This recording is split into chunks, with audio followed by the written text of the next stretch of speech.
Welcome to Picture Me Coding with Erik Aker and Mike Mull. I'm one of your hosts, Erik Aker. My co-host, Mike Mull, is with me today. Hi, Mike. Hey there. Mike, I have been hooked on a record over the past week called Be the Wheel by Theo Katzman.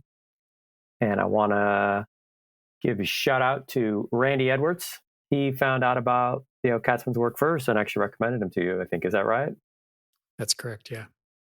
So I'm behind on this one, but the album came out this year, Be the Wheel, and I keep listening to it, really like it. His voice reminds me of Jeff Buckley. Jeff Buckley is one of those musicians who I listened to a lot in the 90s and then went back to it later and never... It's not that it didn't hold up, there was something kind of lost there. Anyway, I like this record a lot. It has a bit of a 70s feel. There's some garagey stuff and there's some kind of 70s easy listening stuff on there, but I like it anyway. It's good. It's a good record. Yeah, I've listened to some of his stuff, and also he's a member of this band, Wolfpack, which Randy also recommended to me. It's fun music, kind of modern day funk.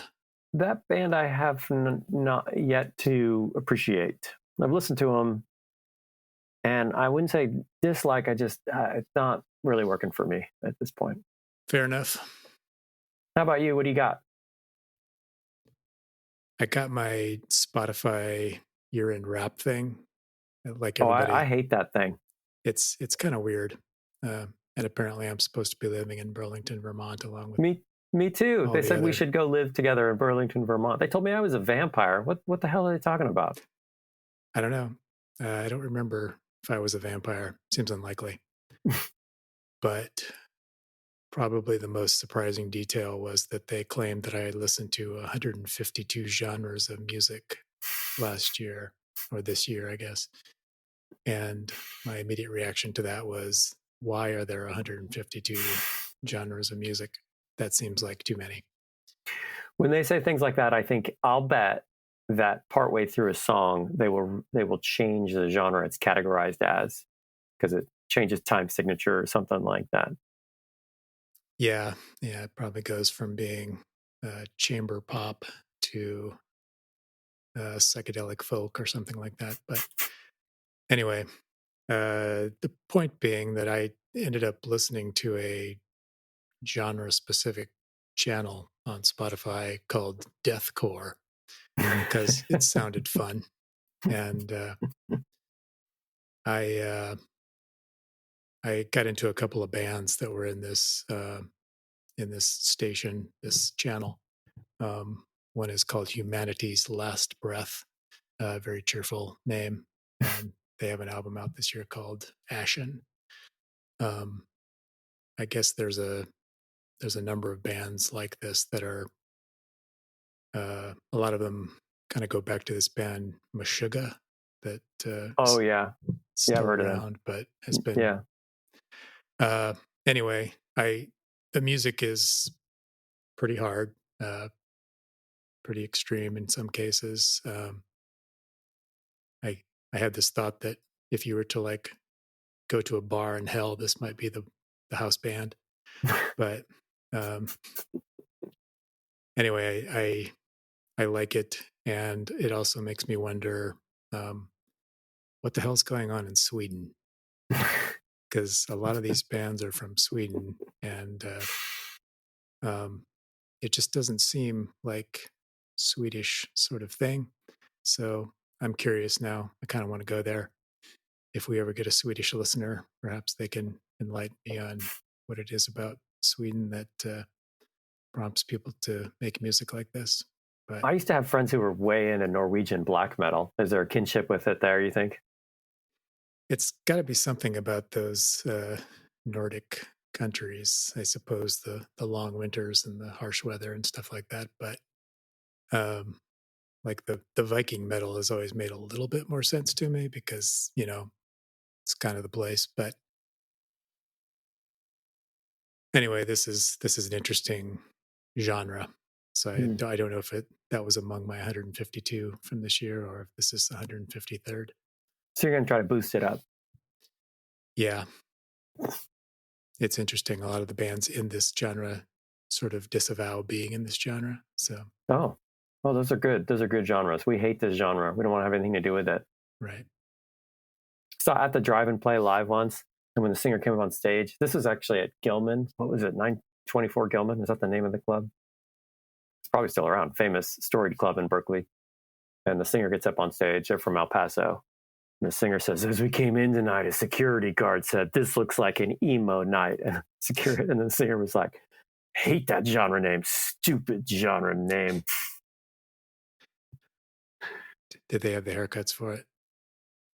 No, at the drive-in, we're kind of a scrappy band. So this week, you wanted to do another Standing on the Shoulders of Giants, and you proposed that we look at Barbara Liskov's work. I was excited about this because I have heard of Barbara Liskov. I was under the completely false assumption that most of her research work was in the field of databases. Turns out I was totally wrong about that, and I don't remember where I came up with this idea. I don't remember why I had heard this. Why do you want to look at Barbara Liskov's work?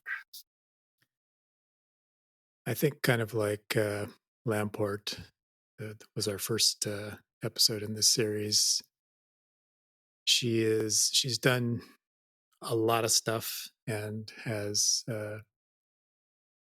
done stuff that is very influential in the work that is still going on today and is not that well recognized. I think like you said, you hear her name from time to time, and she is identified also by the Liskov substitution principle, which we will talk about later. That some people sometimes bring up in the context of object-oriented programming, because in particular it's become part of this what they call the solid principles.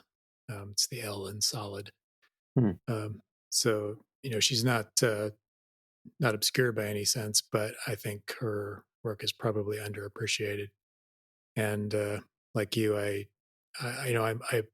identified her mostly with her work on abstract data types, and I did not know how much she had contributed also to the field of distributed computing. Written a few very influential papers in that field.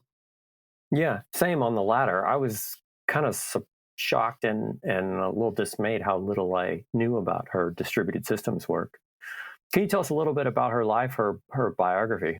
She was born in Los Angeles in 1939. Her maiden name was Barbara Huberman. She married a guy named Nathan Liskov. She got her bachelor's in math at Berkeley.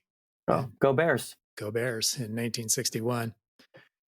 And I believe after her bachelor's degree, she went to work for MITRE, MITRE. That's a company that does research. And then eventually went back to California and did her PhD at Stanford. Completed that in 1968. And her advisor was actually John McCarthy. Yeah, you told me that. I thought, well, that's cool. The guy who wrote Lisp. Yeah, the Lisp guy. And apparently her thesis was on, it was like a program that played chess end games or something like that. So it was kind of in the artificial intelligence sort of vein. Then she went back to MITRE because, at the time in the late 60s, academic appointments for women were hard to come by. So she couldn't find a professorship immediately. And so she went back to work at MITRE. And then in 1971, she became a professor at MIT, which is where she still is. I saw that she was actually the department chair of computer science at MIT for a while. I think it was 2000, 2001. She started doing that. It was like a decade almost that she did that. Yeah. I was reading her biography a little bit, and I guess when she applied to grad programs, she applied to Berkeley and Princeton. But Princeton, this is from Wikipedia. This is a quote from Wikipedia. At the time, Princeton was not accepting female students in mathematics. I was kind of maybe naively shocked to read that. Like, here's someone who has contributed absolutely amazing research in our field. And she was one of the first women in the U.S. to be awarded a PhD from any computer science department when she graduated from Stanford. Yeah, it's almost admire her persistence as much as you do for work. I mean, I think if I had run into those obstacles, I probably would have folded. But Yeah, she I know. succeeded spectacularly despite them. Yeah, and I think it's like, wow, we're lucky she didn't give up in the face of this. She mentioned that when she was in grad school, a number of her colleagues were recruited. She wasn't. She had to kind of pave her own way, as you mentioned. That's why she went back to MITRE. There was a comment that I saw in an interview in Quantum magazine with her, and she said that when she got her doctorate, she was envious of electrical engineers.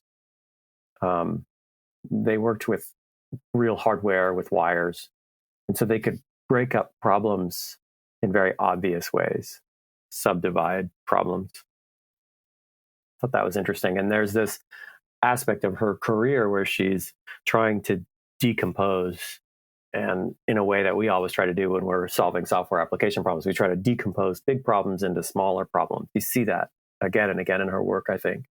Yeah, I think one thing that's sort of interesting about her work is that despite being a mathematician and having worked with McCarthy at Stanford and so forth, her work is some of it's very complex and difficult, but it's also been sort of oriented toward practical programming, language development and software design and that kind of thing. So, um, it's been something that I think actual programmers can benefit from going back and reading these papers and trying to get this history in their heads. Yeah, I agree. So we read 5 or 6 papers this week. It was a pretty heavy workload for me. And all the way up until about Tuesday, I was like, I think I'm going to blow this assignment. I think I'm going to call it. I'm going to fake it. I'm going to pretend. I read all of the papers except for the Liskov substitution principle. I got stuck halfway through that, completely overwhelmed and lost. What papers do you want to talk about today? Tell me the titles of them and the years when they were published, if you will. Well, I think the one that you absolutely cannot skip over is Programming with Abstract Data Types, which came out in 1974. She did that with a guy named Stephen Zillis.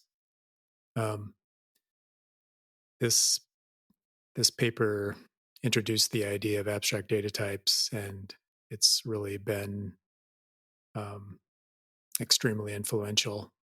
In fact, it's one of those things where looking back, it's so foundational that it's hard to imagine, the world before it. Yeah, I really like this paper. Maybe let's just talk about that one first then. I think you're right. As I was reading this, it's hard to imagine that there was a time before this idea existed. Right. Can you summarize the idea for us? Well, I think, the sort of brief statement of the idea is that you should be able to define these abstract data types, which are defined by the operations that can be performed on them. So you have your basic data types like integers, where the what you can do with an integer is defined in a sense by what you can, the operations you can perform on integers. You can add them and subtract them and multiply them and so forth. And so this is kind of giving a foundation to the idea that you should be able to do that with your own data types. And it sort of serves as the basis of many object-oriented principles and to a certain extent principles of functional languages as well. I mean, as I was reading this, I found it so easy and comprehensible. Maybe easy is the wrong term, but I found I was quick to grasp what she was saying. And I was like, wow, this paper is great. I'm finding it so easy to read. I keep using the word easy, but easy is the wrong term. But you know what I mean? Like it was an idea that immediately was inculcated into my brain. And halfway through, I thought, wait a minute. Is this like if somebody came to me and said, hey, here's this paper about this new idea called the wheel? you should read it. And then I'm reading the paper about the wheel, and I'm like, oh yeah, this makes a ton of sense. I get it. And it's because I use wheels every day. Yeah, I've been sort of mentally using this, the idea of the light bulb. Um, it's it has some similarities to the invention of the light bulb in the sense that if you talk about if you're if you grew up in my era, you learned that Edison invented the light bulb, and over time you learned that other people were working on light bulbs too, and other people came up with practical solutions for light bulbs also, and things like that. But um, this seems kind of foundational like that, and I think it helps that in the paper they give an actual programming example. They have this model, this example that they use throughout the paper of a of a sort of a parser that takes infix notion and turns it into reverse Polish notation. So and they use abstract types like a stack and I think a grammar in that example, and I think that's one thing that for programmers like us makes it a little bit easier to read. There are two attributes in this paper that I really liked. I'm going to read a chunk from the first section. The authors write, in very high-level languages, the designers attempt to identify the set of useful abstractions in advance. A structured programming language, on the other hand, contains no preconceived notions about the particular set of useful abstractions, but instead must provide a mechanism whereby the language can be extended to contain the abstractions which the user requires. A language containing such a mechanism can be viewed as a general purpose and definitely high-level language. Actually, instead of two, I have three observations about this. The first is, you can imagine a bizarro Twilight Zone world where this idea never made it, and we might be dealing with programming languages where we only have primitives somehow to deal with. Like that's hard for me to imagine. I can't even imagining how to write programs like that. So, minor comment there. But a structured programming language. This is 1974. This paper comes out 5 years after Dijkstra's structured programming was published, and this paper made me go back and read chunks of Dijkstra's structured programming. And so it's like Liskov is so heavily influenced by Dijkstra with his famous, go-tos are terrible. Right. She's like, hey, let's take Dijkstra's idea and we'll make a whole programming language based on what he said. And so this was the first language without go-to statements. And it's like a direct synthesis of the ideas in Dijkstra. And you can see that in that sentence, a structured programming language. Right. So that, the language that they're talking about in the paper, so they talk about an actual language in the paper, and it is a sort of simplified version of a language that she developed called CLU. We're not sure if it's CLU or CLU, but it was sort of a proto object oriented language, but as you say, it was based on structured programming principles. And also, I think, she was influenced by, I think it's Nicholas Wirth's idea of progressive refinement. And I think they talk in this paper about how these abstractions lead to the ability to do this type of progressive refinement when you're building programs. I don't know what that means, progressive refinement. Can you define that for me? I don't think I've come across that term. Should I have? Well, I think the way Dijkstra states it is you build the program one decision at a time.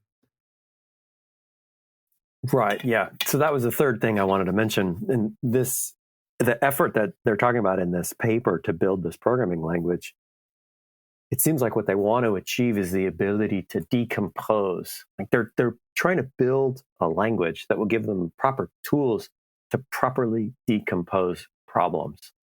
And it just seems so fundamental to writing any code that anybody can even understand or maintain today. It seems like the number one lesson for practicing software engineers. Yeah. The paper does go into contemporary developments at the time that were similar.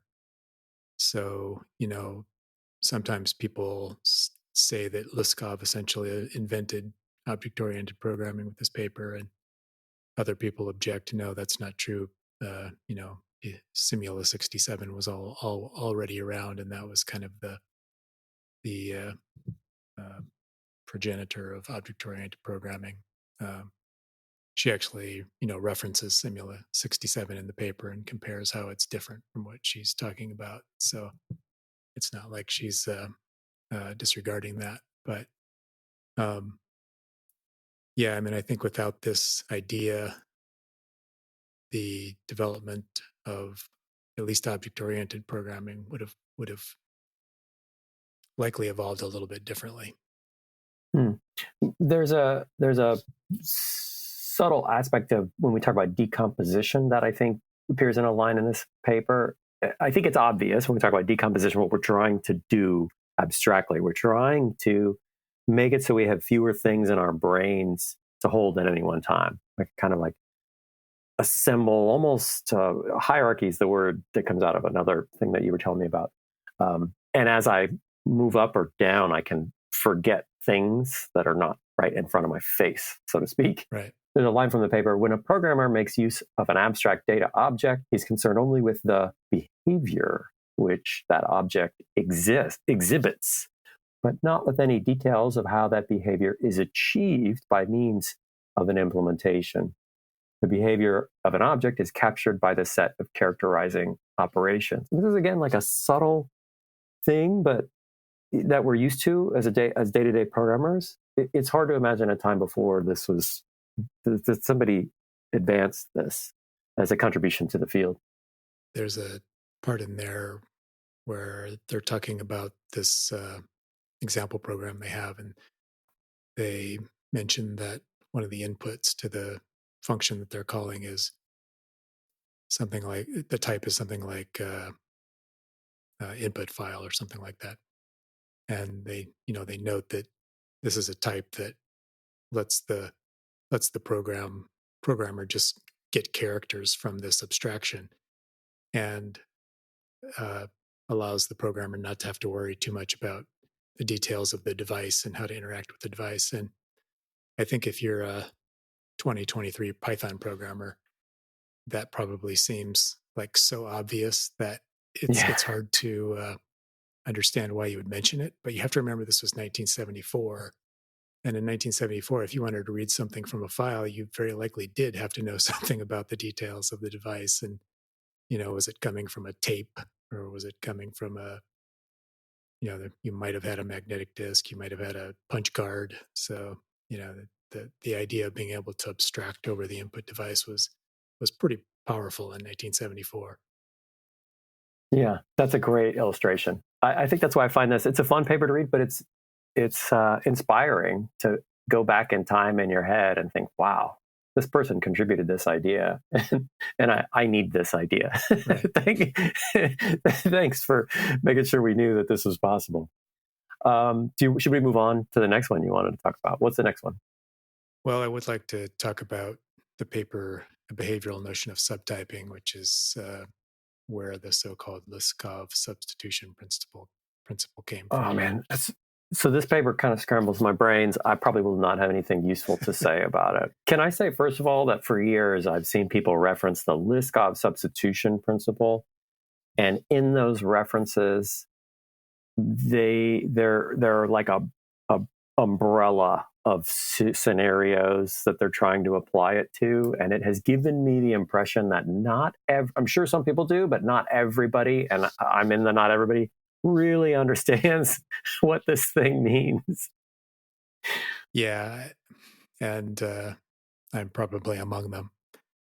But So what year did this paper come out? this came out in 1994. So at this point in time, object oriented programming was a pretty well established thing, and there were a number of languages around that supported, uh, you know, making subclasses and polymorphism and that kind of thing. Uh, So there's like the thing that confuses me about the Liskov substitution principle is there are like weaker and stronger ways to interpret what it's saying. The weakest form of it, I'm going to express, and you tell me if I'm anywhere close to getting it right. The weakest way I could say it is if I have a subtype, we'll call it S, of a type T, and subtype S conforms to the behavior of subtype of the type T, like all of its method inputs are exactly the same, and its outputs are exactly the same, and crucially, all of its side effects are exactly the same, then I can use S anywhere I could use T. How'd I do? Yeah, I think that's a pretty good informal way to say it. I mean, and that's effectively the sort of brief and formal way that they stated in the paper is that roughly anything you can prove about the super class should also be provable in the subclass. Yeah. So that should, I think, and the provable part start to confuse me a little bit. Yeah, and they have to go into quite a bit of detail in the latter parts of the paper, and with formal language and formal notation about what that really means. But I think the key idea is that the languages themselves have a little bit of support for this. There's rules about if you have a method on a subclass, there's rules about what that method can return, and there's rules about what parameters that method can take as compared to the same method in the superclass. So, but those things don't necessarily guarantee that the subclass is going to behave in the same way as the right. I mean, class. the immediate example leaps to mind, probably from years of Haskell brain, is, but I could write a subclass of a class that takes the same parameters and returns the same output and does all kinds of weird, wacky side effects along the way. What's valid? Maybe it does the side effects that T does and some other side effects. Maybe it makes a printer start printing paper and it sends an email to Mike and it remotely starts my coffee maker, but it also does whatever T did. Does that count? Does it have to do all the same things? Is the question making sense? Like this is where my mind starts to get confused. And I found the paper pretty much impossible to get through. I got about halfway through and I was like, I can't make any more progress on this thing. Yeah, I mean, I think that's what they're trying to avoid. So if you have this subclass subtype cat, which is a subtype of animal, you want the cat to behave like every other animal in as many ways as possible. But because there are going to be cases in your program where you treat that thing like the super type, like the parent type, and you want to make sure that when you do that it's not doing something different than what you would expect an instance of the. When you substitute cat for animal is what you're saying. I guess I get hung up on the proof part. What are we proving? What I said sounds very weak, but I don't understand what is being proved, because it sounds also weak to me. If you say, look, if all the behavior is the same, then we can guarantee that you can use it in place of T. Is that the proof? And is the contribution here the ability to implement this in programming languages? I think there's two ways to look at it. One is as, yes, it could be used as a method or a formalism to develop programming languages that would guarantee this sort of subtyping. But I think the way that it's more commonly used is as sort of a rule of thumb. In other words, don't develop subclasses that violate the principles that are stated in here. So it's like a code review cudgel. I could be like, hey, buddy, you messed up the L in solid. Can you fix that on this line? Yeah, I mean, I think a case that they go into a little bit is, say you had a collection type that just implements a bag of items, and it's got a put and a get, and there's nothing too specific about uh, what you get back when you do a get, and then you develop a subclass of that, which is a stack, and with the stack, the put and the get or the push and the pop are going to have particular semantics that you want to follow. Um, so but let's say that there's an invariant on the bag class that says that there can be no more than 1 million elements in this thing. Mm. Um, so you would not want to have a subclass that, as an invocation of a method or as a side effect, changes the bounds of the of the type, so that the expanded into 2 million elements or something like that, because now the super type has the parent type has different behavior than the subtype. Mm. And they give a lot of examples of this, and they talk about this principle in the face of concurrency, like multiple threads changing Mhm. the same object. There's a thing in there also about how like a subtype might have more methods than the parent type, Mhm. and Mhm. normally that's And that's that's yeah, it's valid, right? valid, and normally it's not a big deal, because when you're treating it like the parent type, you're never going to call that method on the uh, on On the the child, child.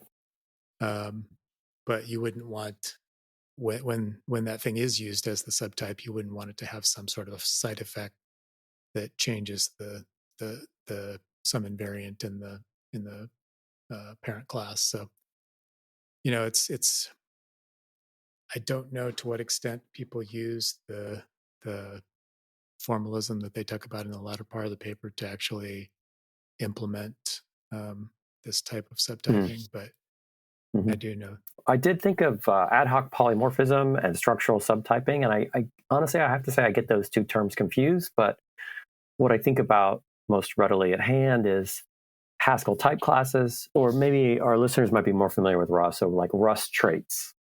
So you can define a trait and say anything that implements this trait, or an interface in Java implements this behavior. It has these methods, it takes these types of parameters and returns these types of values. There's not much in there outside of Haskell, I guess, about side effects.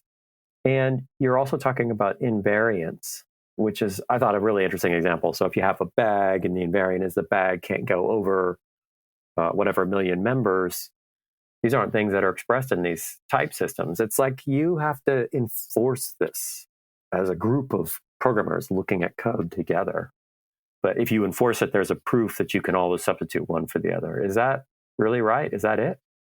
I think that's pretty much it. The formalism in the latter part of the paper talks about what you would have to specify on the subtypes to sort of guarantee this kind of behavior. And Mm. it looks almost like what we'd think of now as uh, kind of formal methods type stuff, Mm. Idris and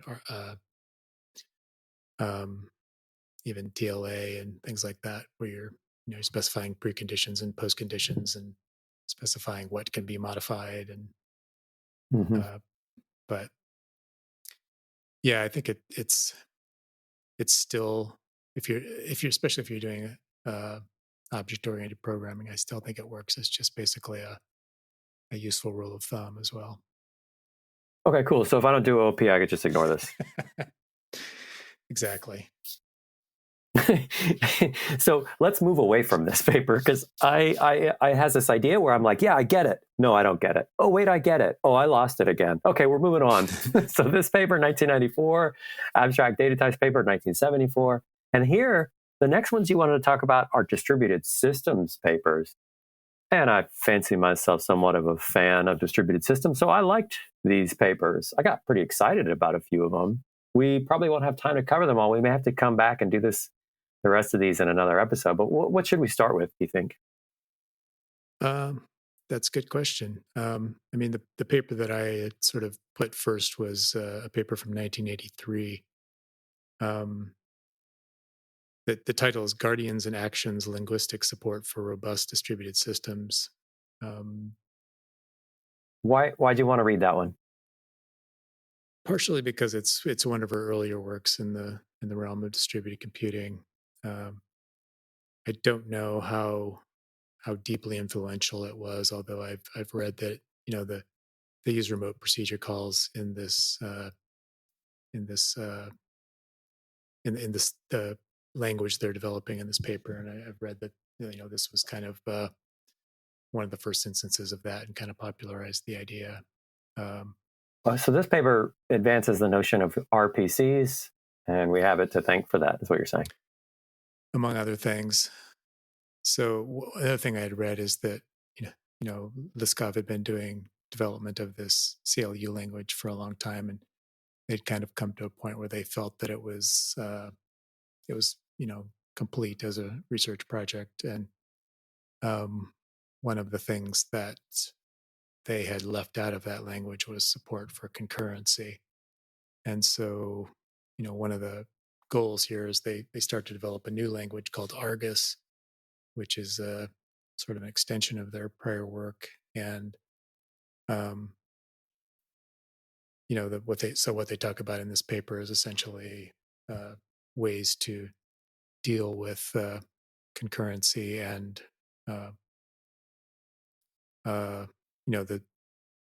the sort of headaches that come up in distributed systems.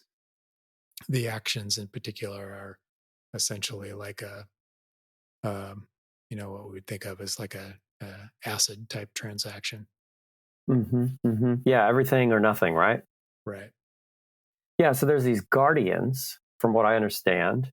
I have to say, as an aside, both CLU and Argus, when I was reading these papers, I thought, whoa, this looks a little like Go. That's probably a naive observation. I was excited that in her career, she's working on programming languages to make things easier to write, make programs that are hard to think about easier to write. So first you've got abstract data types, and we can represent abstract types. That's cool. And then from there, let's make it easier to work on concurrency. This is a pretty cool effort, I think. This is a nice area of research for Liskov to have pursued. The guardians, from what I understand from the paper, a guardian is a thing that controls access to a resource. And they offer handlers, and other guardians can acquire those handlers. And the guardians have their own data and their own processes that they can fork off. And their data is protected. So it's like no other guardian can get a reference to another guardian's data. And that data can include state. And she talks about stable storage and volatile objects. But it seems like the idea is you acquire like a lock on a resource, and the lock only gets released when everything that the guardian wants to do has completed. And the rules for the locks, if I have it right, you can have many readers without a writer, or a single writer, similar to rules in Rust that the compiler enforces. How am I doing so far? Does this sound about right from what you read in the paper? That comports with what I understood, yeah. In Argus, a distributed program is composed of a group of guardians. Guardians must always pass objects by value, never by reference. When I was reading this, actually, I thought, wow, this reminds me a lot of Erlang. There's a paper that talks about the design influences for Erlang. Erlang came out in the 80s, and they actually didn't reference this. So I thought, wow, there's maybe some convergent evolution happening here between this language Liskov is working on, a language like Erlang, which I've never worked on. They have these process trees, and they have this famous let it crash philosophy. And of course, they have the actor model, but I think the actor model comes out of earlier ideas. It sounded sort of like there's some kinship, some similarities in the ideas she's working with this Argus language. I'll have to take your word on that. Don't know enough about Erlang to help out there. I can't claim to know much about it. It's kind of like rung a bell. Maybe we should move on. The Guardians paper has some good stuff in it. Raises this RPCs idea, and notions of concurrency are useful in there. But then the next one you told me about was the promises paper. I was kind of excited about this. I said, wait, she invented the concept of promises? That's pretty cool. Can you tell me about that paper? Not a whole lot, no. I mean, I mostly included it in there because of this idea that it was sort of one of the original works to discuss this idea of promises, which of course are now sort of ubiquitous in uh, asynchronous programming concurrency.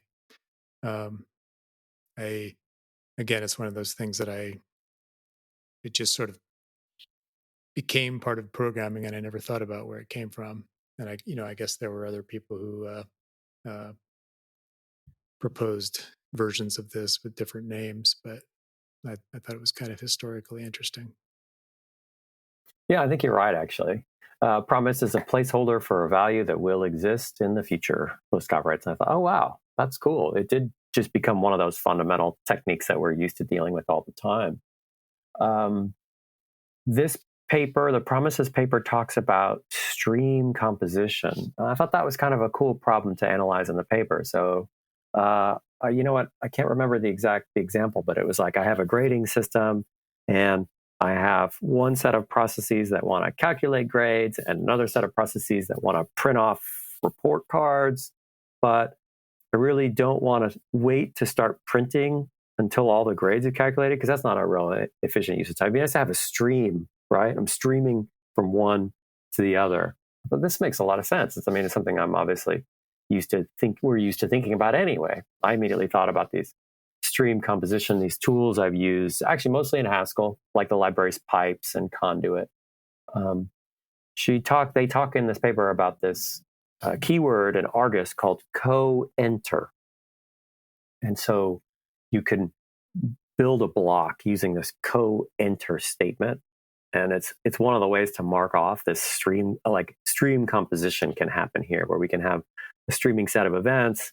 Events is probably the wrong term, but a streaming set of processes, I guess, function calls that go to the next, and the whole thing completes or fails.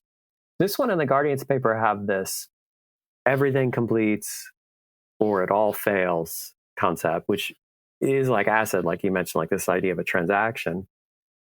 There's also the sort of idea that you could just start over, right? Did you notice that? Like, we'll just turn it off and turn it on again if something fails. Yeah, that line. I think that's in the Guardians paper, where it kind of surprised me, where it says that when something fails, we just crash the node. Yeah, we'll just start over. Yeah. And it's like as if it aborted. So there's abort or proceed to completion. One funny thing in that promises paper that I didn't quite understand, total side detail, not at all, a footnote really, that's not that important, but they have all these function signatures they define where when the function returns successfully, they're returning a real. I was like, wow, really? A real number? Like this function, when it successfully completes, will give you a value such as the square root of 2.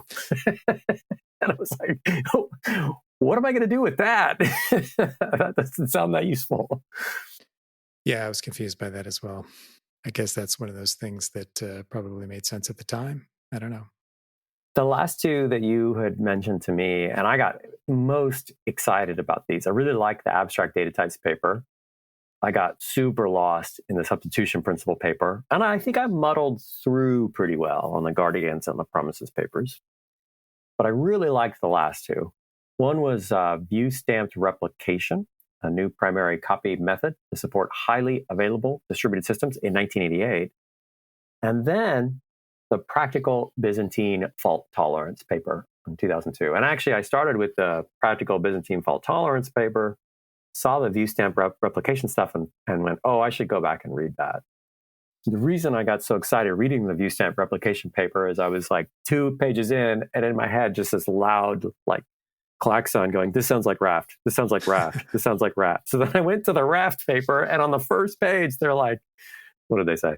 They write, Raft is similar in many ways to existing consensus algorithms, most notably Oki and Liskov's view stamped replication. I was like, okay, cool. I have like a lever to get into this view stamped replication thing. But it's a consensus algorithm. View stamping refers to this idea of like an epoch, sort of, right? Like I've got a group of replicas participating in consensus, and I have one primary leader thing, and the rest are replicas, and the leader does most of the work. And you go through these moments in time where that leader has to step down. It's not going to be a leader anymore. Maybe it's part of a network partition, or it just crashes. And so then the whole group has to come up with a new leader and then continue to make progress.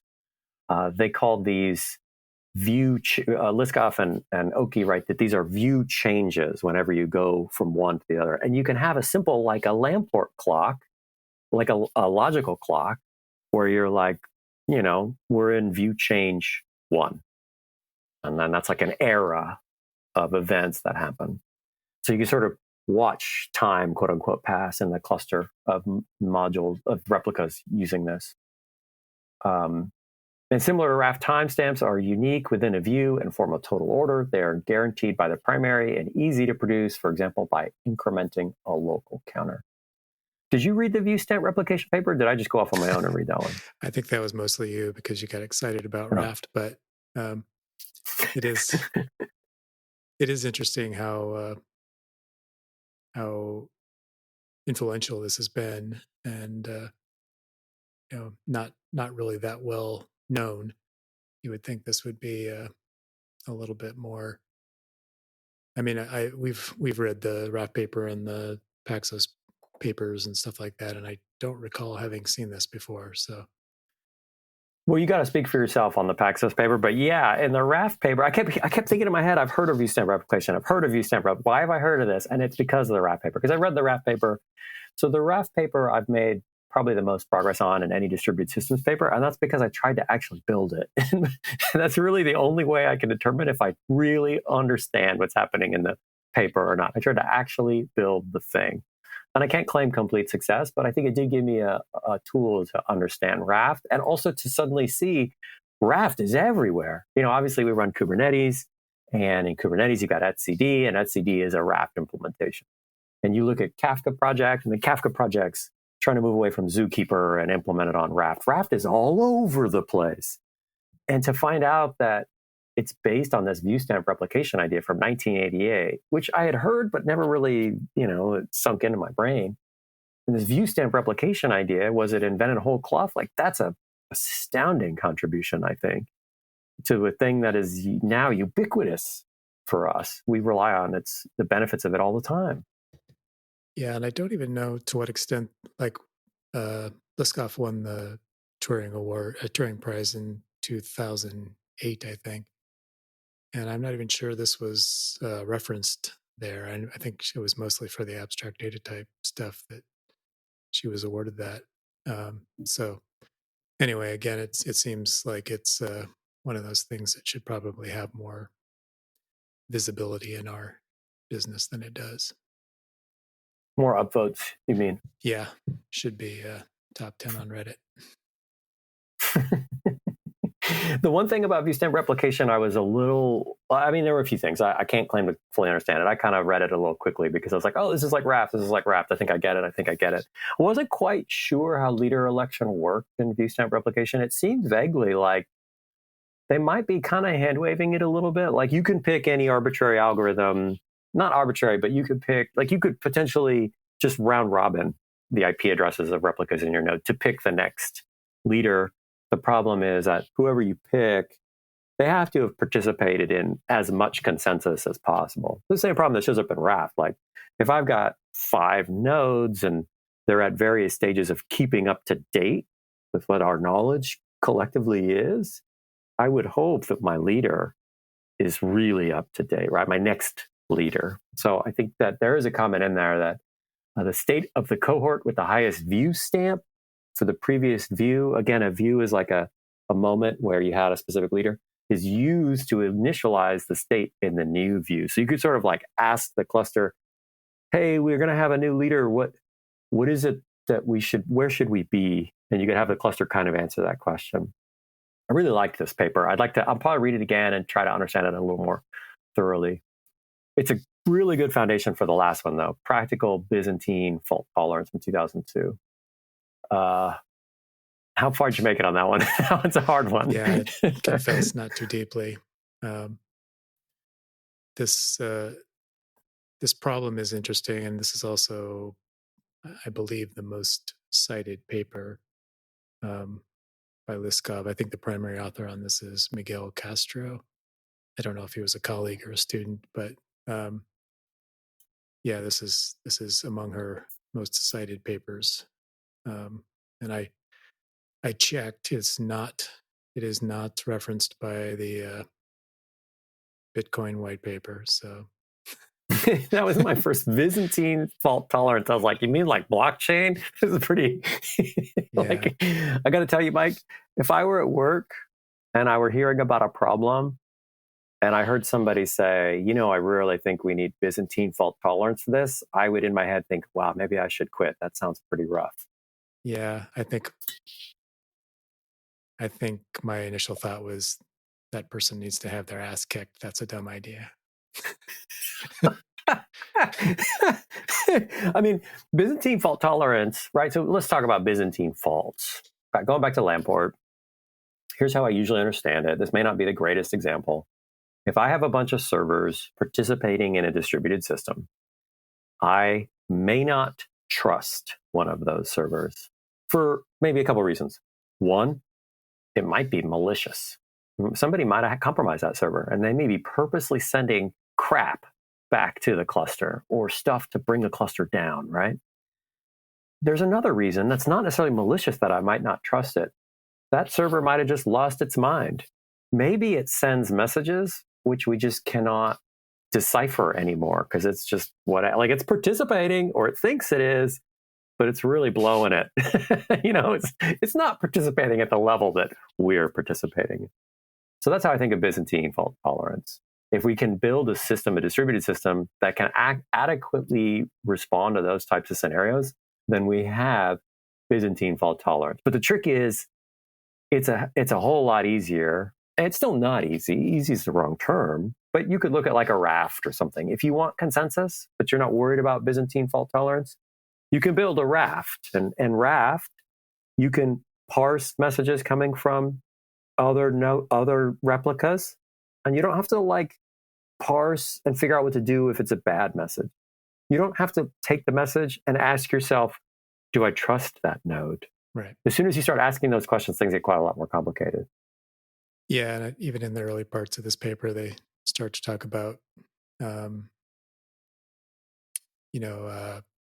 cryptographic elements, message digest and so forth that they employ to make sure that people aren't trying to do malicious things and can identify themselves and so forth, or servers, I guess. I should probably not say people. The other thing I think they say pretty early on is that there are some conditions, one of which I believe is that only a third of the servers can fail. I'm not sure if it's strictly it was n-1 divided by 3 are faulty. Right. I don't think I made it far enough in the paper to understand why that particular number, but I couldn't answer that one. When I was reading the paper, I thought, I think I'm getting this because it sounds like view stamped replication with cryptographic signing of messages. That's sort of roughly what it sounded like. That's a simplification based on what I was able to grasp from the paper. They say this paper makes the following contributions. It describes the first state machine replication protocol that correctly survives Byzantine faults and asynchronous network. Just stop there. Like, wow, really? That's pretty cool. That's impressive. Honestly, impressive. They also perform a number of important optimizations to allow it to perform well so it can be used in real systems. Here's how it works, they say in section 4. A client from outside the cluster sends a request in to invoke something, sends a request to the primary. So it's leader-based. Again, you've got a leader, you've got replicas or followers. That primary will multicast the request to the backups. Multicast. The replicas, and this I thought was surprising, they will do the request, they execute the request, and then they send a reply back to the client. Now, actually, implementation-wise, that sounds a little bit surprising. So client network-wise sends a request to the primary, and maybe it has sockets open to every single replica, or maybe you've got some sort of proxy that does this on your behalf. I don't know. But the replicas all send their reply back to the client. And the client waits for one reply from a different replica with the same result. And this is the result of the operation. So it's like as soon as one of them responds, the client's like, okay, I'm good. And this is, again, state machine replication, like in RAF. So it might be like, hey, can you set this key to this value? Like if you imagine I'm dealing with a key value store. Can you delete this key? Can you send me the result of this key? And so the replies are all going to be the executing that command. Yeah, I feel like we probably need to do an entire episode on this paper someday. I think so too. Wait, let me just get a couple quotes in, and I think we're running out of time. I don't want to do a terrible job here. Here are the malicious things. I think there were a few more, but that the paper mitigates. This is all in the liveness section. So this paper does talk about safety and liveness. Safety is nothing bad happens. Liveness is something good will eventually happen. Those are the two distributed systems properties that we've learned about. So here's attacks they talk about, which I thought was kind of cool. You have to, when a client sends in a request, it has to have a sequence number. When a replica has to respond, it has to use a sequence number. And so one attack is using sequence numbers that are super high. And they're like, oh, if you did that, you could exhaust that. It's just a monotonic, a logical numbering. Like the last sequence number was 1, the next one should be 2 or whatever. And if I maliciously am like, well, they're probably using 32-bit integers for this, I could be like, my sequence number is, 2 to the third 2 minus 2. Deal with that, cluster. So they try to mitigate that. They try to mitigate against a client that is maliciously trying to trigger view changes like leader election over and over again. So they have some way of dealing with that. And they have ways of mitigating against clients that try to delay a view change. So sort of, be involved in saying, yes, I'm cool with the new leader, just sort of dragging their feet. I kind of like that these are attacks that someone could launch from within a compromised node to keep this thing from moving forward. I got a little lost in the cryptography section under their optimizations. I thought, okay, this is kind of like view stamped replication, but cryptographic signing of messages. That makes sense. That's kind of cool. I like that idea. But then they're saying, well, if you really were going to use cryptographic signing for every single message, it's kind of slow. And we want it to go faster. So they say, we're actually only going to use these signatures for view change and new view messages. So like when your epoch is changing, you've got a new leader. And they say, actually, what we're going to use instead are these things called message authentication codes. And I was kind of confused about that. Did you follow that? You may not have. I'm just dumping this on you. If not, it's okay. We can just move on. There was one last thing.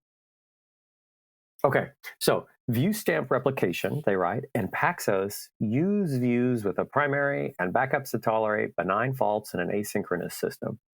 Tolerating Byzantine faults requires a much more complex protocol with cryptographic authentication, an extra pre-prepare phase, and a different technique to trigger view changes and select primaries.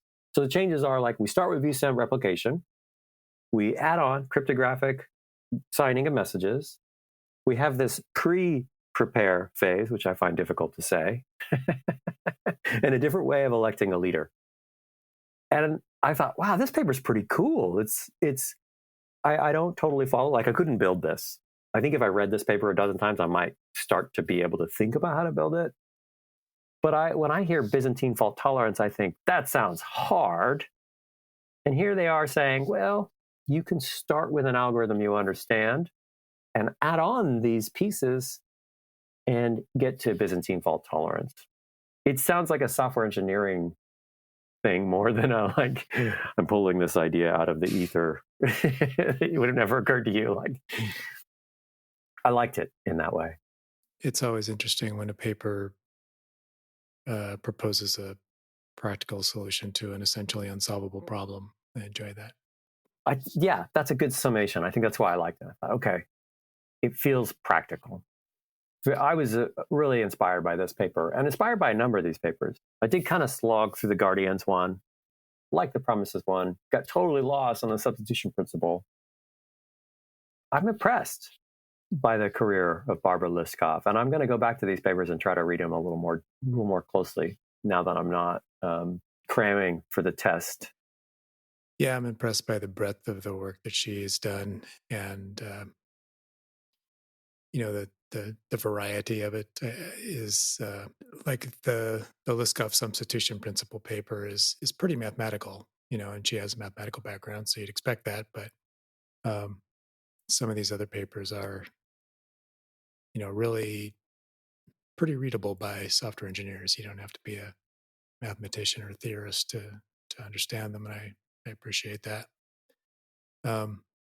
I see you're calling me out a little bit there.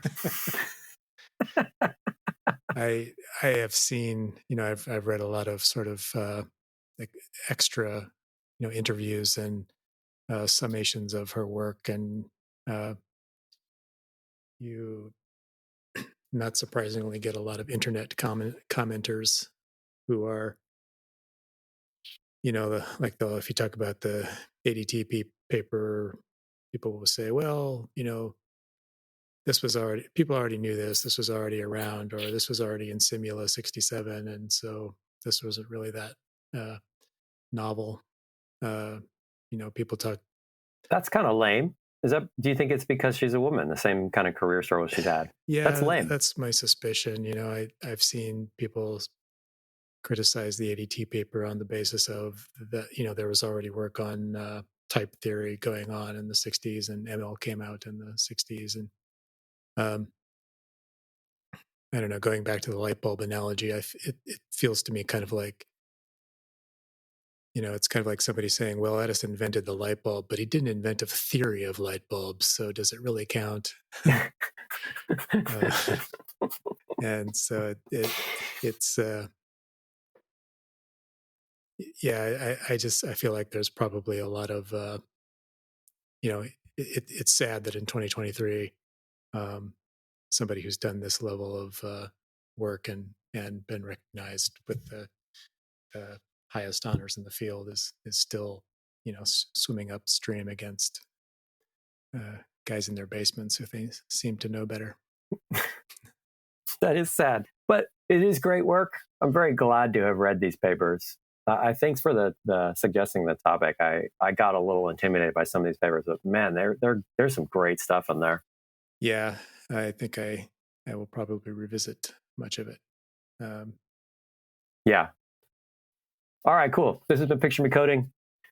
I am one of your hosts, Erik Ager. My co-host, Mike Mull, is my favorite computer science fan nerd I know. Thanks again, Mike. We'll talk to you again next week. Thank you. See you next time. Bye-bye. Bye.